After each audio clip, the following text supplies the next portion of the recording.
Thank you so much, everyone, for attending this very special panel. My name is PM Masrour, and I'm a chief presenter at BBC News. It's my honor and privilege to be here today to interview His Excellency, the Prime Minister of the Kurdistan region, Prime Minister Barzani. Thank you so much for your time. This is an opportunity for me to ask the questions that I would like to know the answers to, but also for you in the audience to take part and to be involved. You can ask questions to Prime Minister Barzani by using the MEPS app. I will then look at your questions, and as much time as we have, I'll put as many questions as possible to the Prime Minister at the end of the session. So I hope you enjoy our discussion. Thank you very much once again for taking the time to speak to us. I want to ask you the first question, which I'm sure many people would want to know the answer to. It's the conflict in the Middle East. It's top of the news agenda right now globally. A lot of the Middle East are worried about this conflict. What is your opinion about what's happening now and the prospects potentially of it spreading to the Middle East? Well, thank you for this opportunity. Of course, we as a nation that have been through so many different wars, we know how devastating wars are. So let me please start by saying that we denounce war, and we think that it should be not even the last resort. It should not even be a way to solve any problems. I think to start answering your question, we have to ask another question. If we look at the situation in Gaza, are the people in Gaza better off today, or they were better off before October 7th? I think the answer is very clear. Innocent people are paying the ultimate price. We denounce war. We denounce attacking civilians.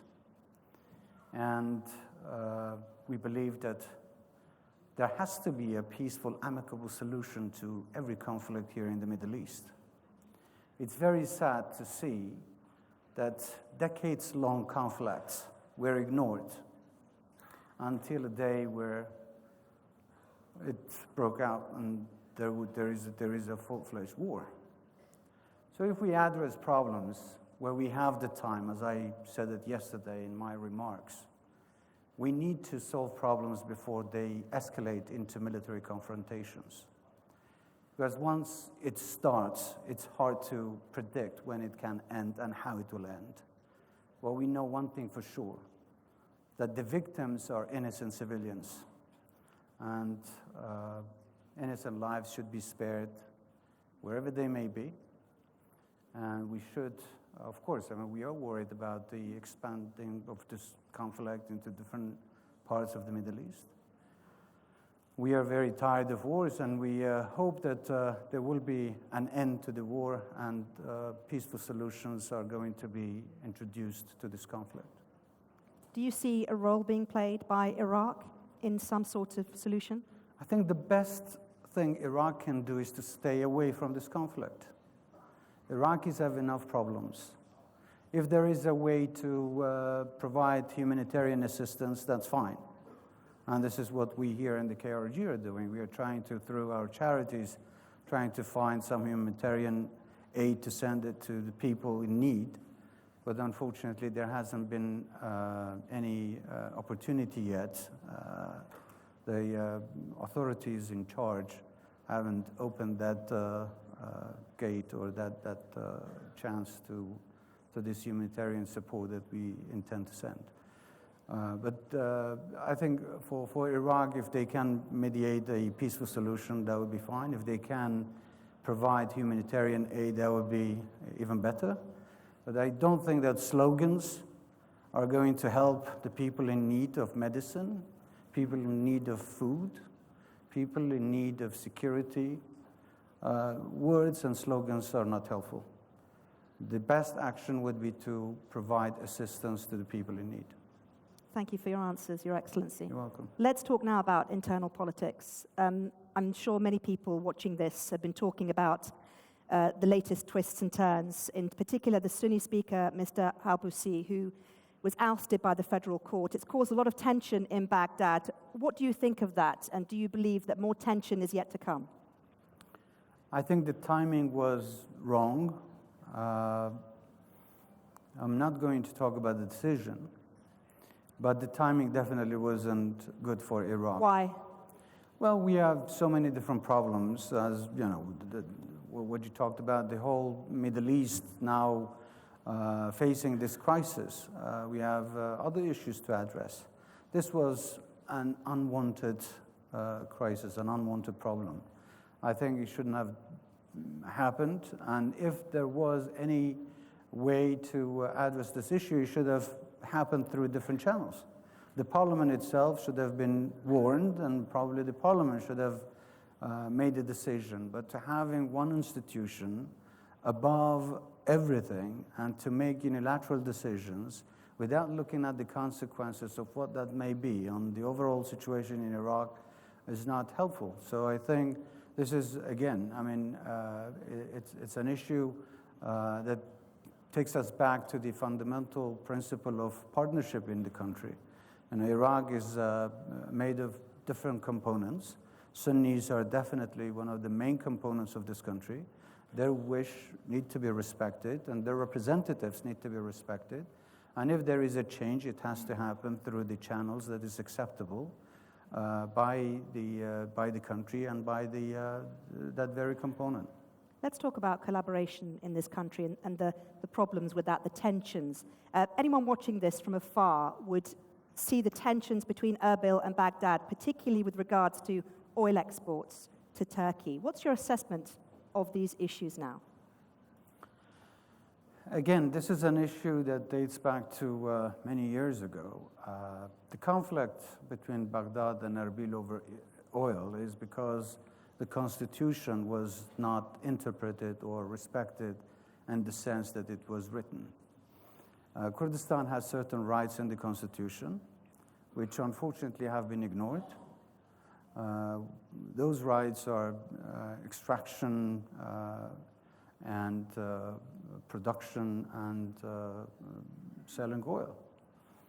Unfortunately, over the years, there has been conflicts between Baghdad and Erbil, and the main question is very clear.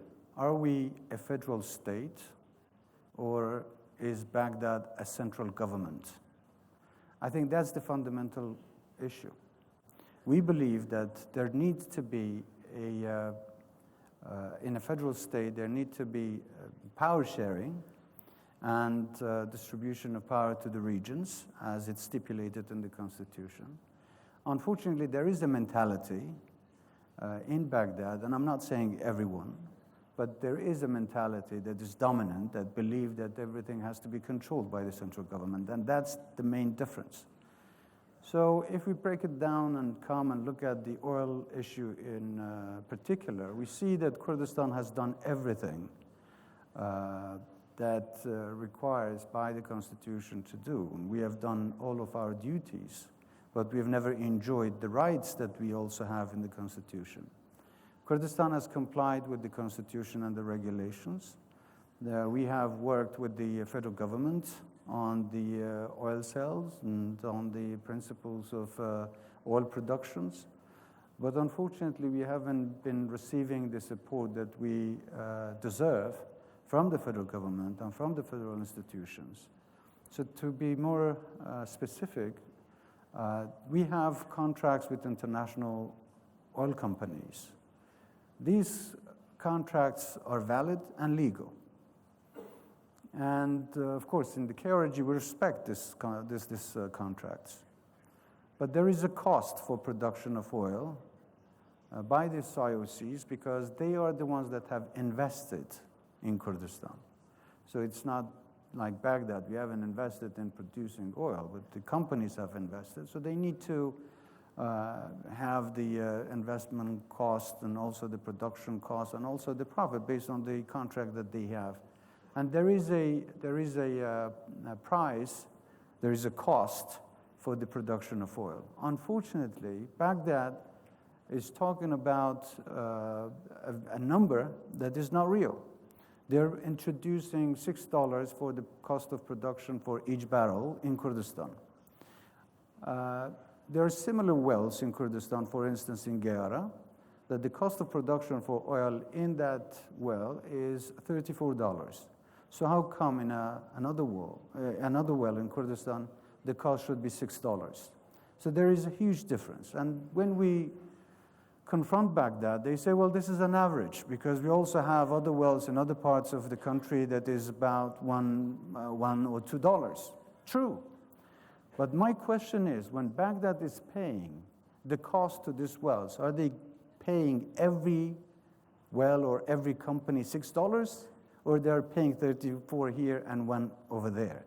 Unfortunately, they haven't even counted the cost of production in Kurdistan to come up with a different figure. And in that case, it's important, and this is the discussions that we've had with Baghdad, that together through the KRG, because KRG is the owner of the contracts, is the side that has signed the contracts with the IOCs, and this is the right that the KRG has, and we are not going to give that right up. So we are talking to the government in Baghdad that with us, we can talk to the IOCs to see what would be the actual cost of production. Once this is done, then the export can be done easily, because without production, we cannot have export. That's why I'm focusing on the production, that once we have enough production, then we can move into the next stage of exporting oil through Turkey. Everyone can see this is causing economic strife. Do you foresee exports restarting before the new year, given what you've just said to me? We are ready.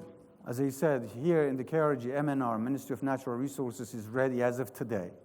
Now the ball is in the Baghdad's court. Are they willing to give the actual cost of production to the IOCs that are operating in Kurdistan? If they are, we can definitely produce, and they can produce. We are here regulators as the KRG, and we are defending our constitutional rights, but we are also defending the rights of our partners that have trusted us and invested in Kurdistan. So once these contracts are respected, and once the federal government pays these IOCs, then there is oil to be exported. How likely is that going to happen? We are talking. In fact, we had a delegation visiting us from Baghdad last week, and it was a very good meeting that I had with the Ministry of Oil. I've had several conversations with the Prime Minister himself, and he is also very understanding. The ministry is very understanding. So I'm hoping that they would come to some sort of agreement, and we can produce and also export. I cannot tell you when. Thank you for answering it. There have been significant challenges, have there not, caused by the halting export of oil, also budget cuts. How has the Kurdistan region been transforming itself from a single commodity economy to something much more diverse? How have you been doing that, and why does it matter? It is matter because we think that Kurdistan is blessed with a fertile land. We have many other areas that we can develop and diversify our economy and increase our sources of revenue. And at the beginning of this cabinet, I tried to do just that. Yes, we have oil, and we can export oil. We can still benefit from it, but I think the revenues that we generate from one sector can also be reinvested in other sectors and then increase our chances of revenues in different sectors. So I heavily invested in agriculture, also in industry, in tourism, and I'm also looking at how we can improve our education and health system. It paid off from the very beginning of this cabinet because we were hit with the COVID and then the crash in oil prices, and then, of course, the cut of our budget from Baghdad. But we managed to survive because we did few things. One, we had a much better relationship with the private sector. And I gave much room to the private, a lot more room to the private sector to collaborate and work with the government to run the economy and don't let it fall. And at the same time, we looked at cutting the government's expenditure, doing this reform. And we are, it takes time until you see the results of some of these actions that we have started at the beginning of this cabinet. But today we are seeing many of these benefits. For instance, the export of our agricultural goods to the Gulf and to Europe, we can see that this is encouraging many farmers to go back into farming. We see there is an increase in the agri-products and the revenues generated from it. So we are doing everything we possibly can to diversify our economy. And I can say that this is a part of our reform, and I would like to call this a revolution in transforming Kurdistan into a different stage, because it's not just about diversification of the economy, but it's also about the digitizing our systems and services that we've started at the beginning of this cabinet. Tell me more about that, particularly in banking, because the Kurdistan region has been very much at the forefront of digitalization, hasn't it? Yes. Well, unfortunately, not only in Kurdistan, but in all of Iraq, the economy is based on cash. And cash-based economies have limits of how much they can grow. Unfortunately, banking system in Kurdistan and in the rest of Iraq wasn't very active and wasn't very, let's say, standard. So what we're trying to do here in Kurdistan, to first build the infrastructure that is needed for the citizens. Because in my cabinet, citizens are the center of attention for my government. So we'd like to provide whatever services we can to make sure that the citizens are benefiting the most. And for that, we need to have these banking services available for the citizens. What that means is that the banks need the government to support and to regulate and to protect the rights, but also the citizens also require the government to protect that they would not be taken advantage by the banks. But whenever you have this digital banking system, you automatically know that there is going to be more growth. And also, we are asking the banks to give loans to citizens, so citizens can buy homes, can buy cars with affordable Are the banks happy payments. to do that? Would they be happy to do that? Yes, but we are now starting. There is a project that we've started called My Account. My Account means that by the end of 2024, I'm hoping that more than 1 million government employees will be enrolled in this program.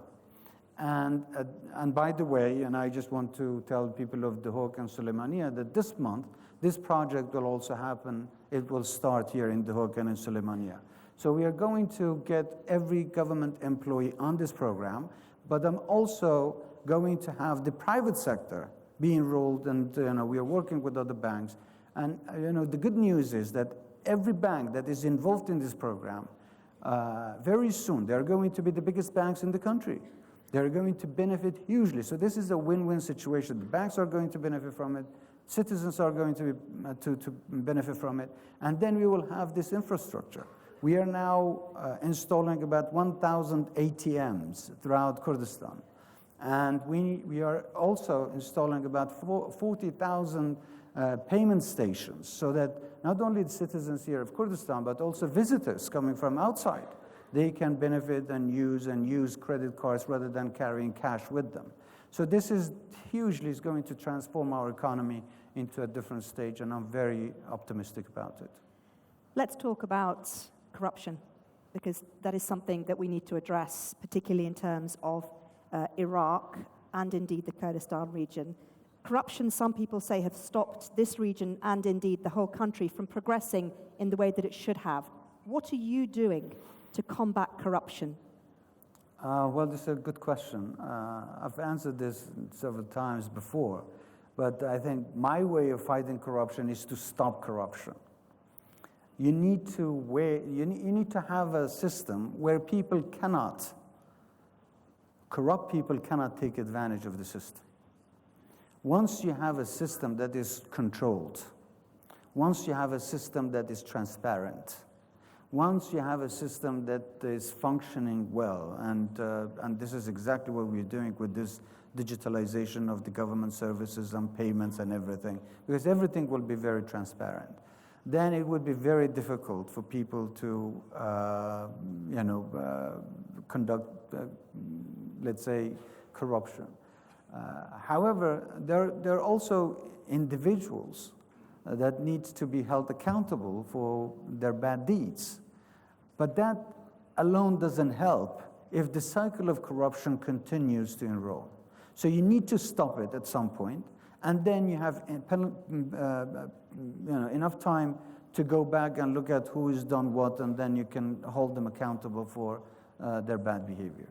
What time frame are we looking at here? Actually, we have started. We have started. So, and the corruption, in my view, is not just about people cheating and taking money, but it's also about waste of time. Employees, government employees, who are paid to serve people, but they are going and sitting there not doing anything. This is also corruption.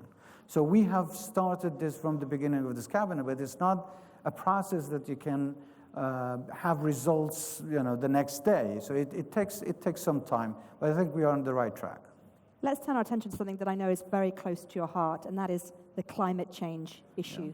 Yeah. In particular, climate change and how it impacts the people in this region and this country, particularly in terms of water scarcity. How worried are you about the impact? We are worried. It's not just about the water scarcity. There are many things. Of course, water is a main factor. And I think the panel this morning talked about how the rivers are diverted or dams are built. So there is the inflow of water into Iraq is much less than it used to be. And also the rains, and thank God that we had a good amount of rain the last 2 days. But this is something that we have to pray for rain all the time. But what we have done is to build medium, small size, and also we have plans to build 4 more bigger dams so that we can hold water and have better usage of water that we can get in different seasons. So better management of water resources, it's one of our plans that we are actually doing it.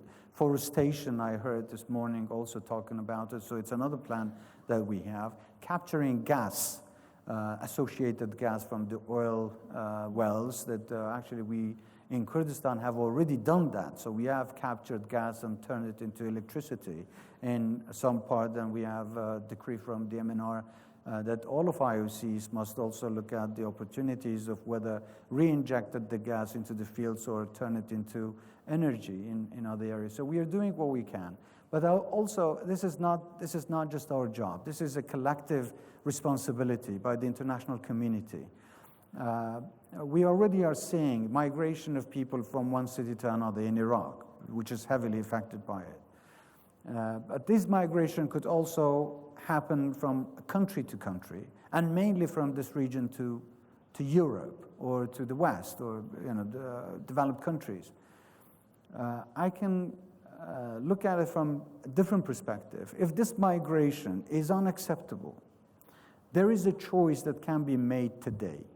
Of course, there is financial responsibilities that everybody has to accept to look at how to address the problem at its origin.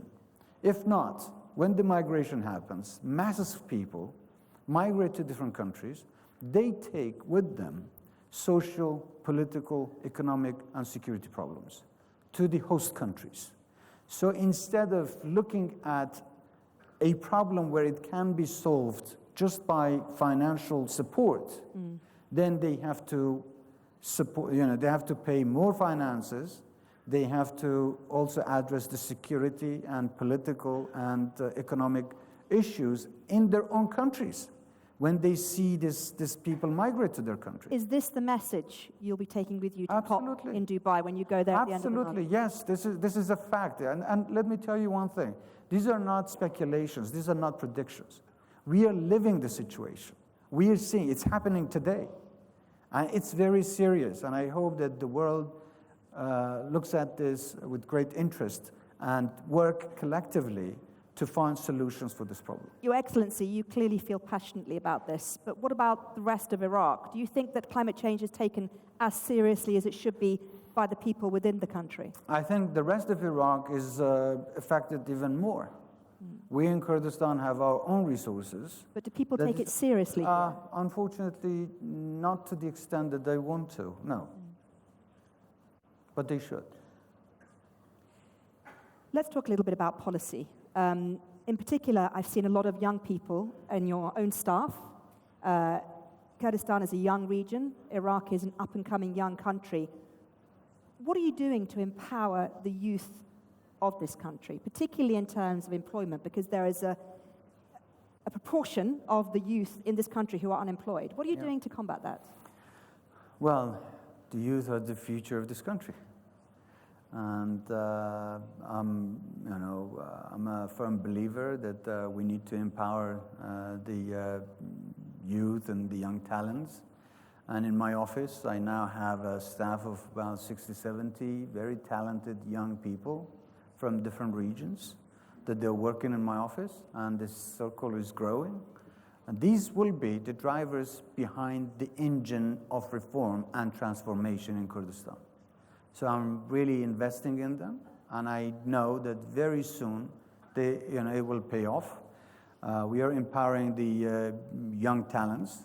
There are several programs that have started. For instance, I have announced the establishment of something called Kurdistan Innovation Institute, which basically helps talents and brains and ideas and turn that into actions and business plans.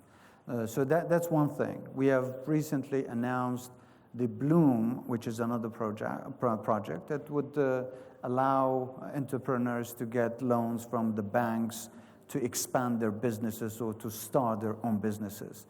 So I do believe that we have to create opportunities for the youth to create their own jobs, to create their own businesses, and to employ their own staff. And that would really take off a lot of burden from the shoulders of the government. So people would have different options to look for, to get hired. They shouldn't just look at the government as the only place for employment. They have to look at private sector. So what I am trying to do is to create an environment to help the private sector to grow so that people have more chances. Of course, we needed to do some amendments to some laws and regulations by securing the pensions and the retirement rights of the people, even in the private sector, which we've done. And I think this is going to be a huge difference in terms of growing the private sector, which has been essential in the development of our economy and our region. How worried are you, though, about young people leaving this country and looking for work and opportunities elsewhere because they don't believe they have them here yet? Well, I think this is a general question. I think different people would give you different answers. There are always ambitious people. There are always people who may want to leave the country and seek opportunities elsewhere. It's not only happening in Kurdistan, but it's happening in even most advanced countries. People travel from one country to another. They're looking at different opportunities in different parts of the world. But I'll tell you that we have more than 100,000 foreign employees in Kurdistan. So if there is no job opportunities here in Kurdistan, how come we would have 100,000 foreign employees that are working in Kurdistan? Recently, we have worked with the private sector and every company that at least 75% of the workforce must be local. So we are increasing this opportunity of job opportunities for people. We are not there yet, but we are trying as hard as we possibly can to employ many more people and give more opportunities to our youth. But they have to help us also. Let me finish by this. This is a shared responsibility. People shouldn't look at the government as the only regulator, as the only authority. The government is a part of these people. We are doing what people want, so they need to engage with us. People also have, people also have responsibility. There is a shared responsibility. So all of us have duties and have rights. So we need to perform our duties so that we could all enjoy our rights equally. Let's talk about women. We all know how important the role of women is in any country's success. There is a bigger proportion of unemployed women in this country than there are men. What are you doing to empower women in Kurdistan, both in the private and the public sector? Well, I can tell you in the public sector we have more women ministers than any other cabinet in the history of Kurdistan government, and some of them are here. So it's not just at the ministerial level, but also at the different government institutions and organizations. We have women that are working. Let me tell you one thing. I don't believe that you need to empower women or give chances to women because of their gender. I think women are very talented, and they've proven to be very talented and very competent. So all we need is to give equal opportunities to men and women. And this is what I'm doing. This is what I've done in my government. And of course, we have another organization that is for women and development. And Dr. Khanzad is here. She's heading that organization. So we are also, as government, we are supporting that, and every other NGOs. We need women to be more engaged. It's a cultural thing also, and I think there is a change of the mindset of our own people that need to be more supportive of Women Act and women engagement in the society. It's fantastic to see women in the cabinet. It's fantastic to hear what you're saying. But what about women who don't live in cities, who don't have the access to education, women who live outside of the capitals, the big cities in this region? What's being done to give them the education and the opportunities that women in the city have?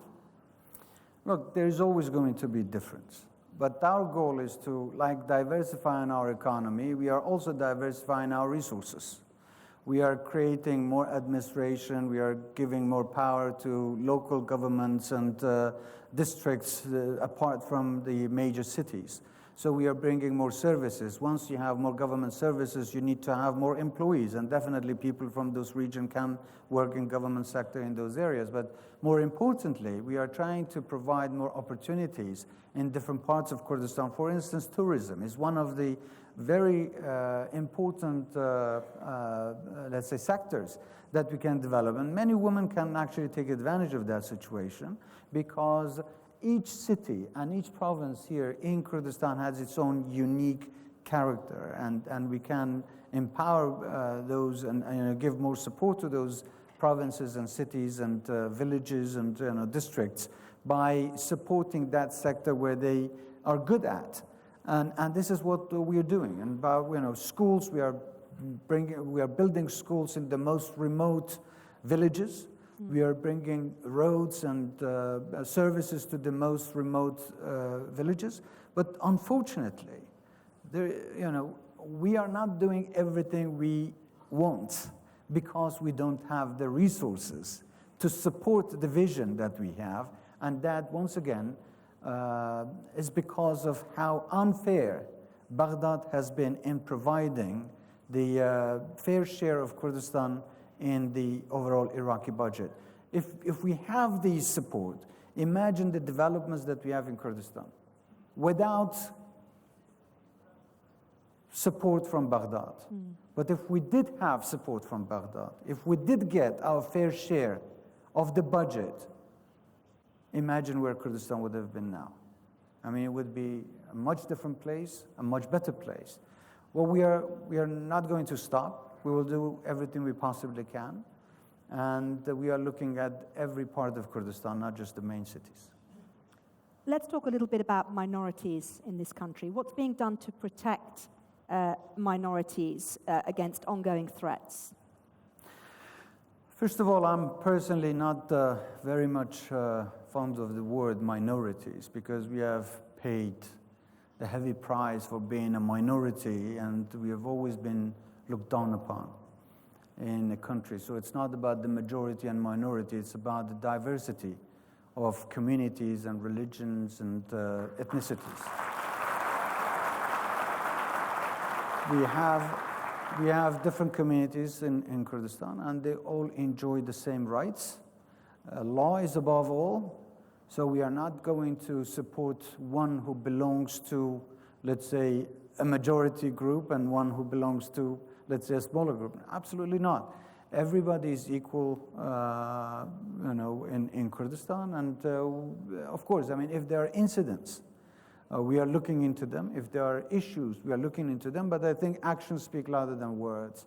So no matter what I say, I think if you look at Kurdistan, that is hosting now more than 1 million IDPs from other parts of Iraq and about 250,000 refugees from neighboring countries, that speaks volumes about where Kurdistan stands on the rights of different communities in Kurdistan. There are hundreds of thousands of Yazidis who have come from Sinjar because of ISIS. How are you going to help those Yazidis to get back to Sinjar? Well, they have all the right to go back, but they need to go back with dignity. They have to go back as victorious.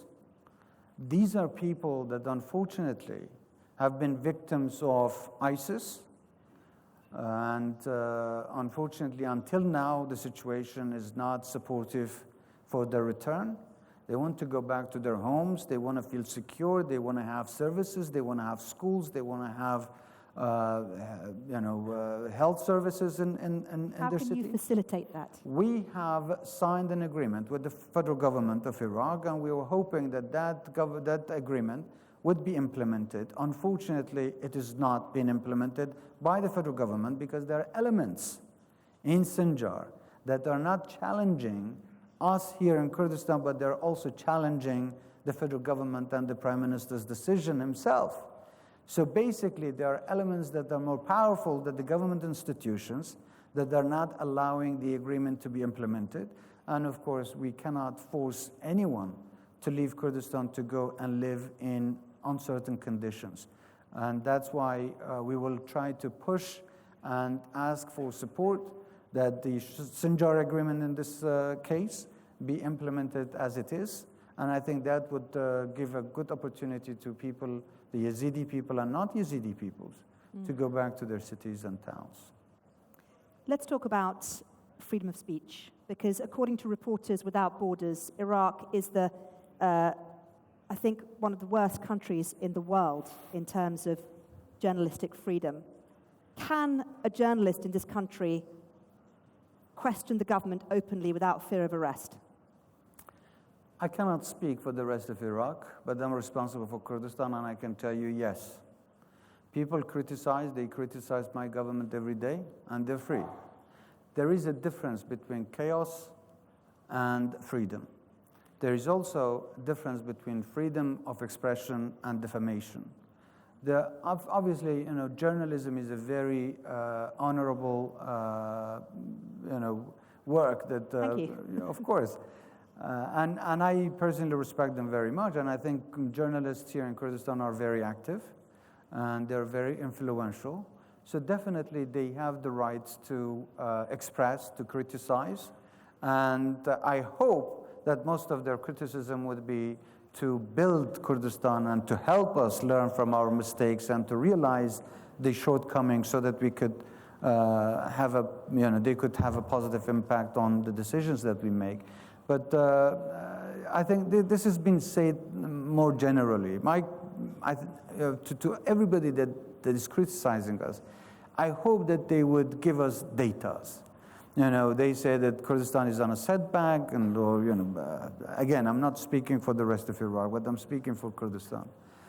I hope that there would be some comparison and some data provided 5 years, 10 years ago and today, where journalism is and how the government has treated journalists and this profession. We have been given all the support that we possibly can within the law. But I have a question for you and for the audience and probably people who are looking at us. I'm so flattered that everybody is so enthusiastic and so keen about the rights of freedom of expression. What about the right of existence? We as a nation also are entitled to exist and to be free. So how could you focus on the freedom of an individual but ignore the freedom of a whole nation? Can you possibly do both? Absolutely. And I'm not saying that one should be forsaken for the other, but I'm saying that everything has to happen, and Once you have a free society, you can make free choices. We touched a little bit about the United States, the Middle East conflict and the role of the Arab world in it. I want to talk now about the United States' role, particularly its relationship with the Kurdistan region. You've always enjoyed a pretty close relationship to the US. Do you think this collaboration is continuing in the way that it has in the past, and how important is it to regional stability? Well, let me say that we are thankful to the United States for the support that they have provided since 2003 until now. They've been very helpful in supporting all of Iraq and Kurdistan, and especially during the war with ISIS. They've provided military support to Peshmerga, airstrikes against Daesh. So we are all very thankful for the US support. Now, I cannot speak on behalf of the United States. They decide where their priorities are, and they decide how to make their policies. But I think over the years, the disengagement of the United States to a greater degree, or the decision to draw down their engagement, maybe a better phrase, has left a gap. And that gap, unfortunately, wasn't filled by the right actors. Unfortunately, there was a lot of advantages that was taken by different elements. I don't want to be very specific, okay. But I think it's important for the US to maintain its good relations with the country, and especially with Kurdistan.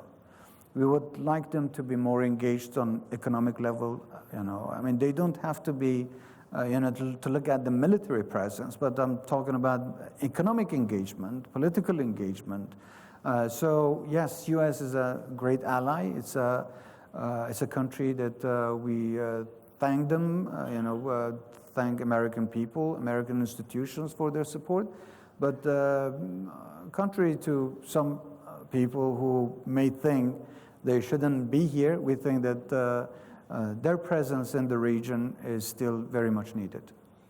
Another player, potentially, of course, is China. It's expanding its sphere of influence. Chinese company recently replaced Exxon, did it not, at a major Iraqi oil field, and opened visa applications, I believe, from Erbil quite recently. How big a player is China? Is China going to fill that gap that you just told me about? Look, China is a great country. And like every other country or superpower, and they're trying to expand their influence.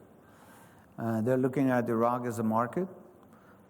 They've had historical relations with Iraq, and they're looking at economic opportunities. Of course, when it comes to business, whoever gives better options and arrives first and has, let's say, better terms and conditions can win.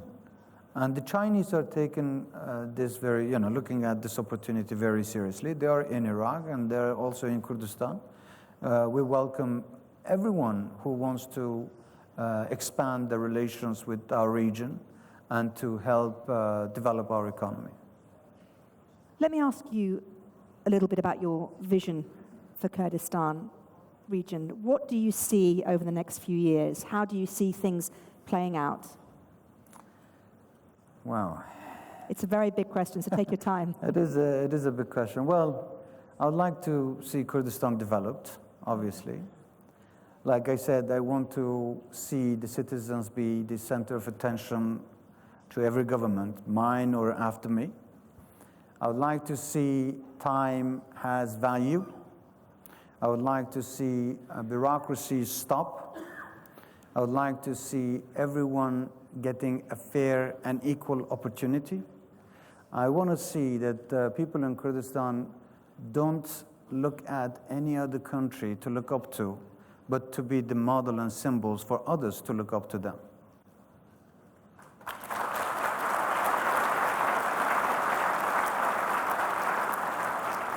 Now, how much of that vision is under your control? I'm one person.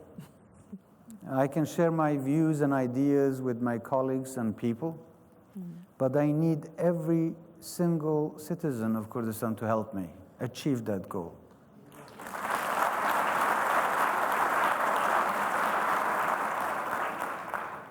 If there was something that you could obtain for this country immediately with no problems at all, what would it be? What would be your wish? If you had a wish that I could grant for you right now. Right. Well, let me say, the ingredients for success, basically, what you're saying. Justice is very important. Equality, justice are the ingredients to success. I think here in Iraq, we as the Kurds feel that there has been a lot of injustice throughout history against our people. Even today, in this Iraq, in the federal Iraq, we don't see justice served. So justice is really the key, but also honesty. Because there are many players who come and talk and deliver speeches and share ideas. They say something, but they do something completely different. I wish that everybody would commit themselves and be honest and deliver to what they promise. I think honesty is really the key. Once you deal with a person, once you deal with an institution or an organization, if you know where they stand and you know what they say is exactly what they mean, and that's exactly what they do, then you can really adjust yourself. I think in our case, in this region, most of the time, people say things for the audience or for the other side, knowing that this is exactly what they want to hear, but they're not honest in telling the truth. So I think justice and honesty. Okay, interesting answer. Well, Your Excellency, thank you very much for answering all my questions, and a round of applause, please.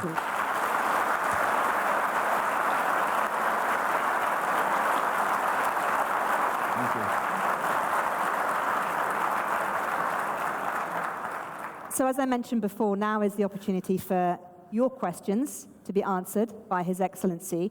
I've asked you to only put your questions through the app for now. If we have time to answer questions from the audience, we will do so. But I'd like to start with this question from Ibrahim, Your Excellency. And the question is, what more can be done to produce and export made in Kurdistan products? Well, it's a good question. Actually, last year, I promised that we will find an international market to the Kurdistan's products. Today, I'm proud to say that we have found that market, and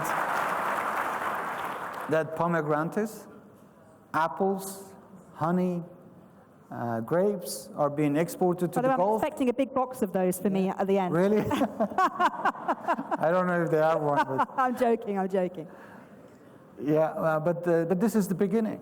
And my job as the government is to regulate and find that market, find that supply chain, for investments, and also then to connect our private sector to the international market, which we have done. So we've done most of our part, and from now on, we will leave it to our farmers and to our private sector to make these connections and to make sure that everybody gets the taste of Kurdistan's fruits and products. Sounds delicious. This question, Prime Minister, from Atul, and this is, what is your plan to develop government departments to better serve the people? Like I said, routines and the bureaucracy is basically one of the biggest problems that people complain about, and respect to the civilians. So what we've done, for instance, I'll just give you an example. I've visited many hospitals, and unfortunately, if it's cold or hot, people had to wait outside.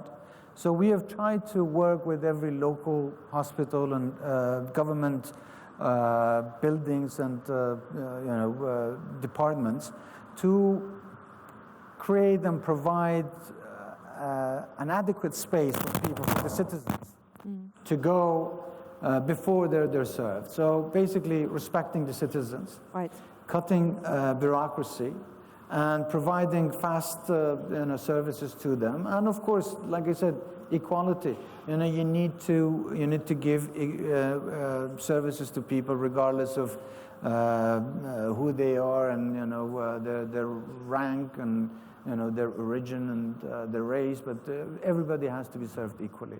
So this is, I think, the best way to serve people. This question from Ali Mirkan. KRI, as a developing region, requires energy and money. How do you plan energy transition in this state? What is it? I think he means the Kurdistan region is developing, to develop requires energy and money. How do you plan energy transition in this state? I don't know what the question means by transition energy, but I think, if he means, if you're looking at alternative energy or green energy, we are. We are looking at building dams to produce more electricity. So hydroelectric power is on the agenda, but also solar energy and also gas instead of fossil fuel. So we are looking at all these other sources of renewable energy or green energy to produce more energy in the future. But again, also, I would ask the citizens to also look at this as something that belongs to them. It doesn't belong to the government. Let me tell you that energy doesn't belong to the government. It belongs to you. So use it as much as you need it. Do not waste it. If you help us, we can help you have more energy and more resources and better services. Let's ask this question from Onar, and this is, how does the newly founded Kurdistan Accrediting Association for Education foster the quality of education? Well, this is, again, it's something that I started building, and I think it's important to elevate the standards of our education at the university levels, so that we can follow certain criteria of where our education should be and how we can improve based on the world standards. So this accreditation body was created recently. It hasn't been into full effect, but do you hope it'll make a difference? I think yes, it will. I mean, it already has. Already our educational institutions are doing much better in many ways. There is better competition, and I think with this body that we've created, we can have more regulations and more observation and more control, of the education. This is a question which we touched on a little bit earlier, but you're more than welcome to answer some more if you like. It's from Alind, who asks, how can Prime Minister Barzani solve the Erbil-Baghdad issues? By fostering cooperation, stability, and unity? I have a responsibility. I have a responsibility to defend the rights of people of Kurdistan. So my job is not to give up any constitutional rights of the Kurdistani people to please anyone. But whoever accepts me as a partner, as a real partner, and whoever is ready to implement Constitution the way it is, they can see me as a true friend, and we can definitely improve the relationship between Baghdad and Erbil.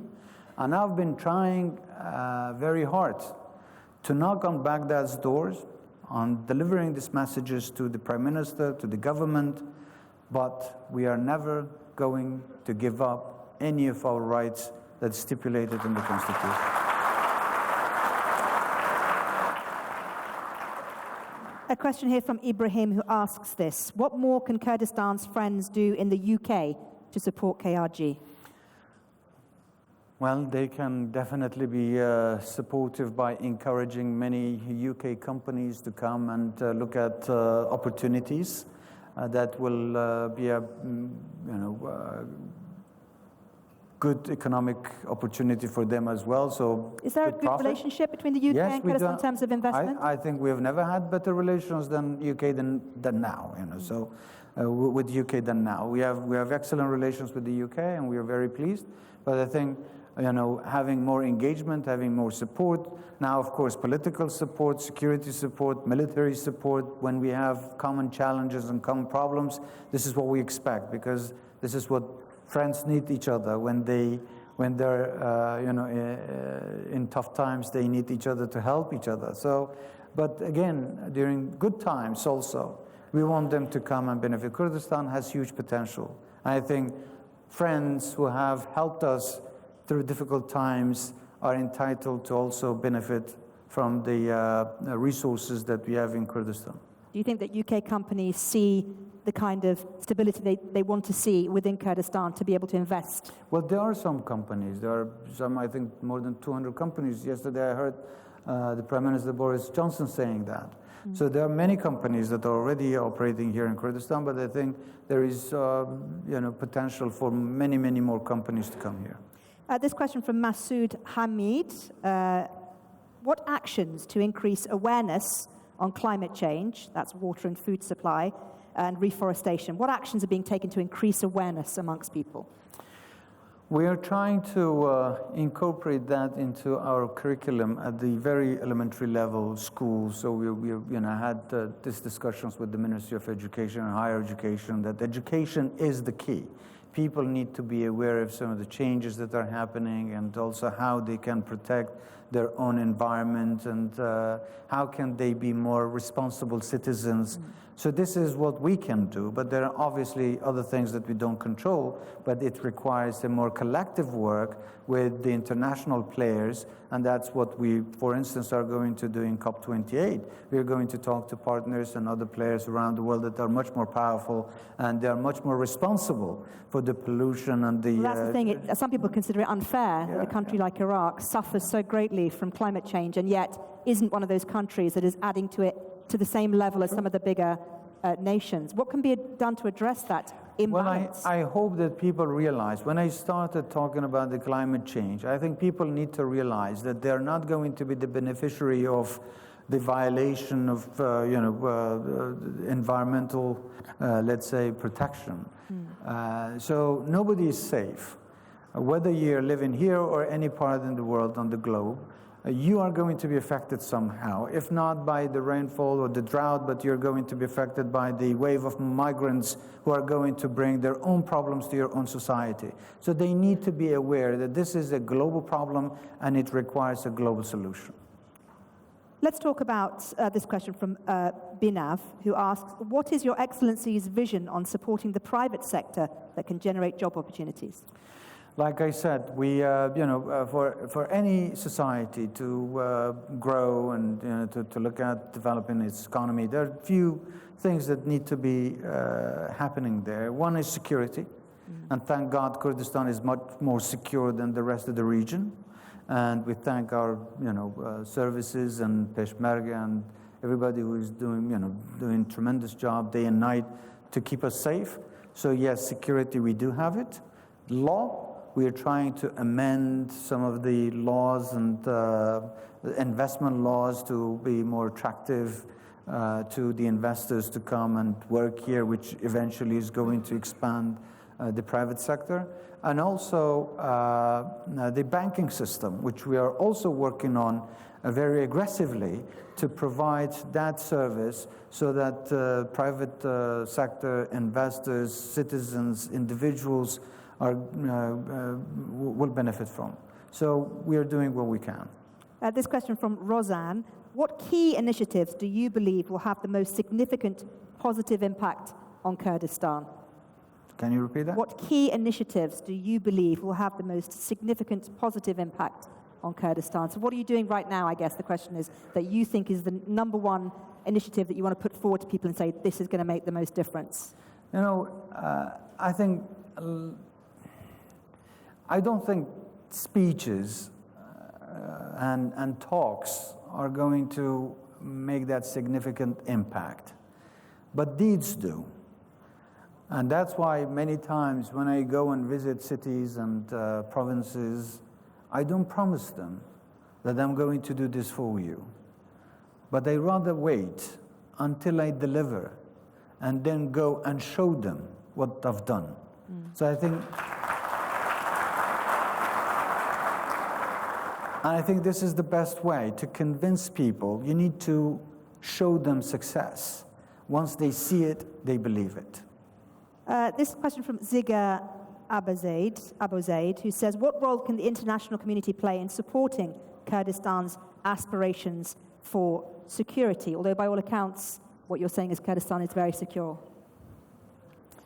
Well, security is not alone. Security, political stability, economic development come hand in hand. So we need to have all of the above to have a secure region. So we need to look at how we can develop our economy. We need to look at how we can have more political stability so that we could have a more secure region. And it's vice versa. So all of these are working as three pillars. And we need to do this. But there is something that I'd like to mention, and that's the international law. The Kurds, like many other nations, I think, deserve to have their own rights of self-determination. They have their own rights to live like many other nations. So we need international guarantees that we will never, ever again go through the atrocities that we've seen, like the chemical bombardments or the Anfal operations or the injustice that, historical injustice that happened to us. So what we need is really more than anything else, we need international guarantees. So if the international community wants to help us, they need to give us that guarantee that Kurds will never, ever again be subject to attacks or to atrocities or to chemical bombardments or to any sort of ethnic cleansing or genocide, war. So that's what we need to hear from the international community today.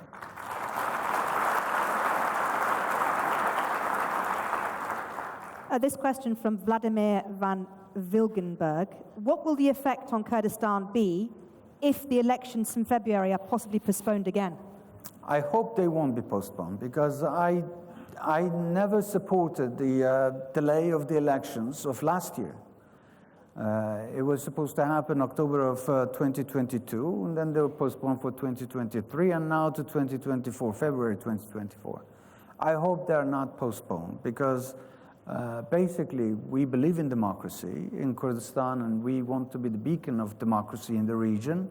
It doesn't make any sense to not have elections. Now, if one side or party or group doesn't want elections, I don't think that the people of Kurdistan need to pay the price for it.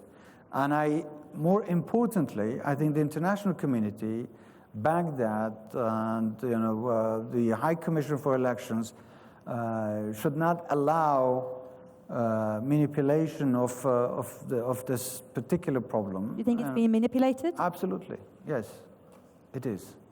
And we think that the election should happen this February. And if not, those who are responsible for postponing might be the only ones held accountable, not the people of Kurdistan. Okay. A question here, interesting one from Shahan.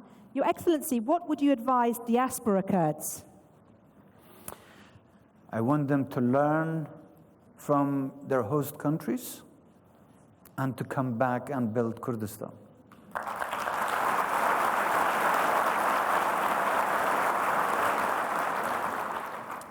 Well, we've come to the end of the questions on the iPad, on the app.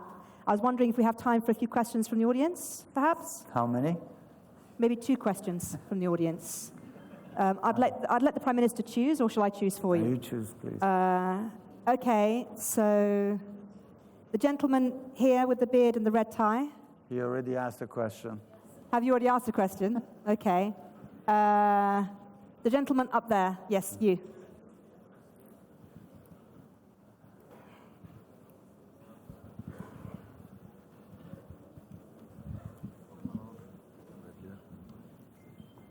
Tell us who you are, first of all, and then ask a question, please. Evar bosh, beres, Janav Sarut Waziran, Baragevra, Mondonevi, اسمم اسکندرم.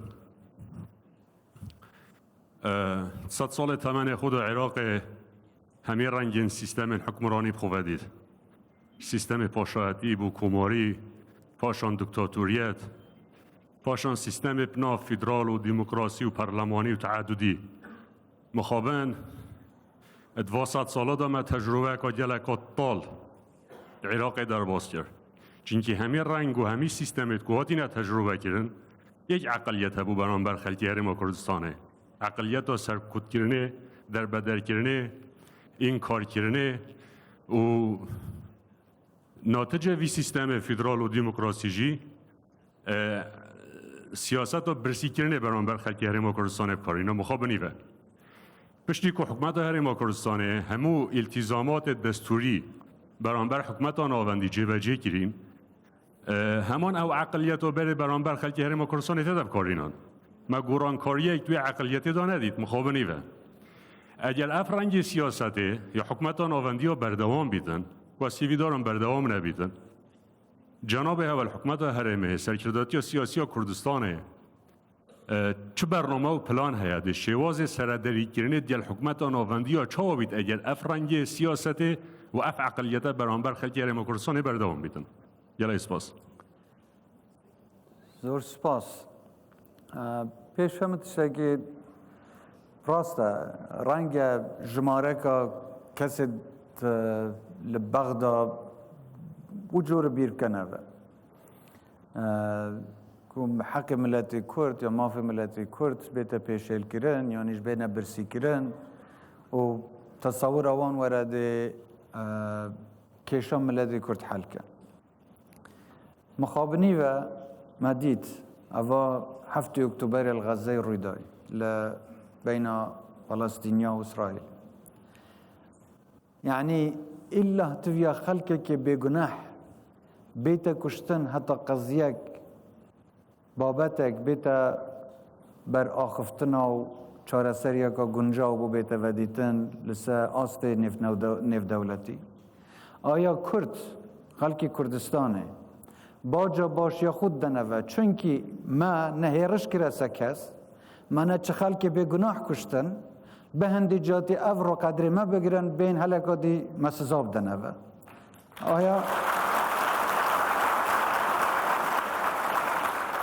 پرسیار اوه آیا اف عقلیتا دی چوا سر کوی قناعتا من یه سر کوی تند ملت ما بید هم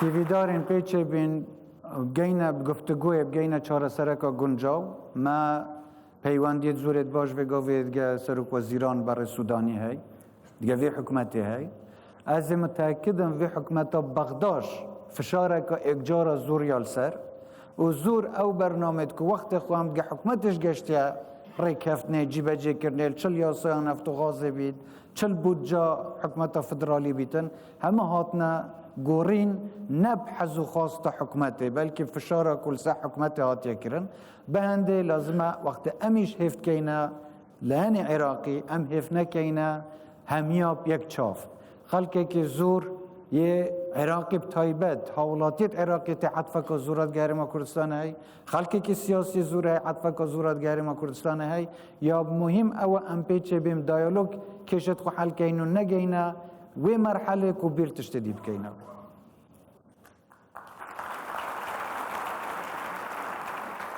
We can have one more question from the audience.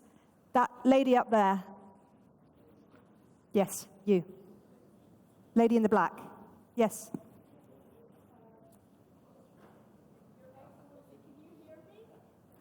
I can hear you, yes. Hello, Your Excellency. My name is Shahan Omar. I'm a student from the University of Düsseldorf. My question would be, would a secular Iraqi state solve the ideological and the religious issues in Iraq and Kurdistan? Thank you. I didn't understand.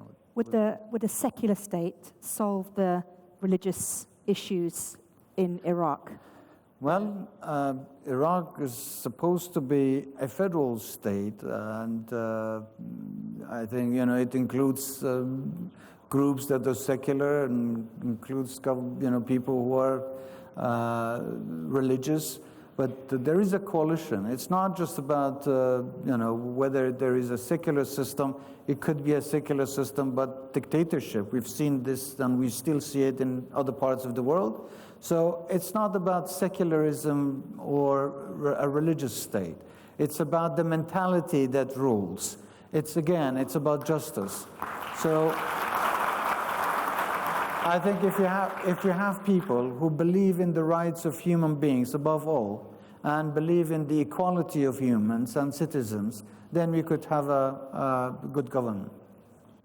Thank you. Before we go, no more questions, I'm afraid, from the floor, but I have one more question for Please. you. We're here at the Middle East Peace and Security Forum. Why is it important to have this forum in Kurdistan region today? Why is this key for not only this region, not only this country, but the world, to have a forum like this where we can discuss openly what we've talked about over the last very exciting and interesting couple of days? Well, look at Kurdistan. Kurdistan is geopolitically located in a very strategic part of the world.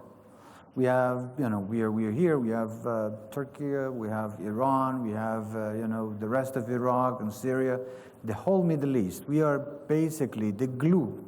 We are connecting all these different communities and thousands of years of history and different cultures together.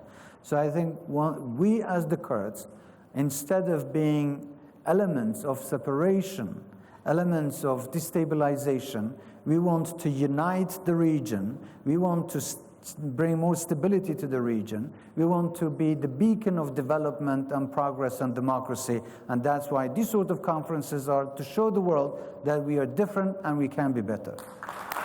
Excellent answer. Thank you.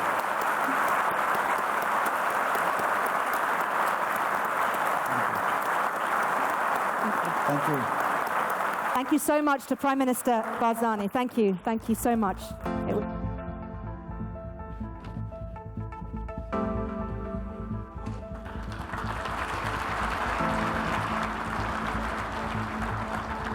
Ladies and gentlemen, we invite you to partake in a 15-minute refreshment break in the lounge. We will resume shortly after. Thank you.